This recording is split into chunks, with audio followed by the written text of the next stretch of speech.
ఈ ఎద్దులు చూడండి ఎంత ముద్దుగా క్యూట్ గా ఉన్నాయో.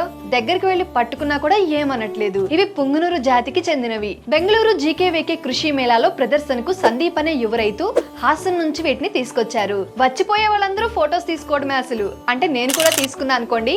ఎద్దులను ఎంత బాగా అలంకరించారో కదా. ప్రతిరోజు ఇలాగే అలంకరించి పూజలు కూడా చేస్తారట. ఇవి భూమి నుంచి 3 అడుగుల ఎత్తు వరకు మాత్రమే పెరుగుతాయి.